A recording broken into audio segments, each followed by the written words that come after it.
সোমবার রেড রোডে নামাজের অনুষ্ঠান থেকে মুসলিম সম্প্রদায়ের উদ্দেশ্যে দরাজ মমতা বন্দ্যোপাধ্যায়। রাজ্য সরকার সব সময় তাদের পাশে আছে বলেই জানান মুখ্যমন্ত্রী মমতা বন্দ্যোপাধ্যায়। अगर वो आपको कुछ कहे तो आपको मालूम होना चाहिए कि दीदी है हमारा साथ, हमारा अभिषेक है हमारा साथ, जावेद है हमारा साथ, हम लोग का साथ पूरा सरकार है। आप ये बात मत सोचिए कि आपको कोई कुछ कर सकता है। পাশাপাশি বিরোধীদের উদ্দেশ্যে কটাক্ষ ছুঁড়ে মমতা বলেন, যারা চিৎকার করছে তাদের চিৎকার করতে দিন, আপনারা তা খারাপ ভাবে নেবেন না। মন থেকে খারাপ ভাবো, কিন্তু তাদের টাচ করো না। টাচ করলে তাদের গুরুত্ব দেওয়া হয়। जो चिल्लाता है उसको चिल्लाने दो, लेकिन आप उसको बुरा मत मांगो। आप बुरा मांगोगे दिल से मांगो। टाइम में उसको वक्त सिखाना है, लेकिन उसको टच मत करो। टच करने से उसको इम्पोर्टेंस मिल जाता है। ये उसका प्लान है।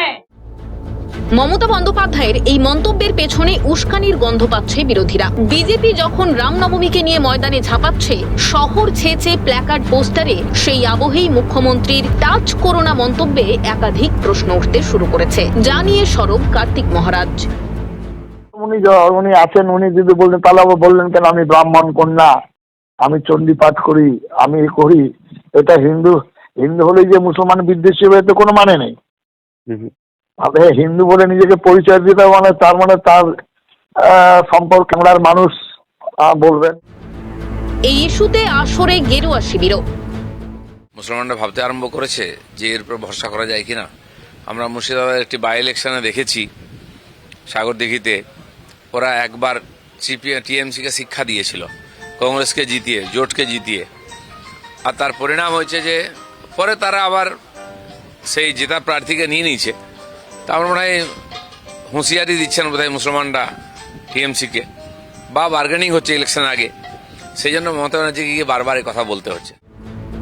বাংলার হিন্দুদের স্বাধীনভাবে বাঁচতে দিন, মুখ্যমন্ত্রীর কাছে আবেদন বিজেপির রাজ্য সভাপতি সুকান্ত মজুমদারের। মুসলিম দোষণ করবেন, করুন। আপনার পূর্বপুরুষ হয়তো অন্য কেউ থাকতে পারে, আমাদের হিন্দুদের পূর্বপুরুষ তো অন্য কেউ নয়, তারা হিন্দুই ছিল। স্বাভাবিকভাবে আমাদের হিন্দুদেরকে, বাংলার হিন্দুদেরকে স্বাধীনভাবে বাঁচতে দিন, তাদের স্বাধীন ধর্মীয় আচরণ করতে দিন। বিজেপি জাতীয়তাবাদী বাঙালি মুসলিমদের পাশে আছে, কিন্তু রোহিঙ্গা বাংলাদেশে অনুপ্রবেশকারীদের পাশে নেই, মন্তব্য বিজেপি সাংসদ শ্রমিক ভট্টাচার্যের। আমরাও জাতীয়তাবাদী ভারতীয় মুসলমানদের পাশে আছি, কিন্তু আমরা বাংলাদেশি অনুপ্রবেশকারী মুসলমানদের সঙ্গে নেই, আমরা রোহিঙ্গাদের সঙ্গে নেই, আমরা ভারতের টুকরা সঙ্গে ইনশাল্লাহ যারা বলছে আমরা তাদের সঙ্গে নেই। এই রাজ্যের ভবিষ্যৎ ধ্বংস করছে মমতার সরকার, কটাক্ষ বাম নেতা সুজন চক্রবর্তীর।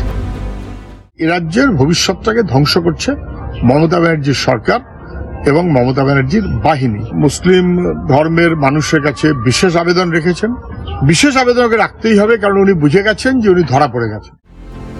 সব মিলিয়ে 26-এর নির্বাচন যত এগিয়ে আসছে ততই চড়ছে রাজ্য রাজনীতির পারদ। সেই পারদেই মুখ্যমন্ত্রীর এই মন্তব্যকে ঘৃতাহুতির শামিল বলে মনে করছেন রাজনৈতিক মহলের একাংশ।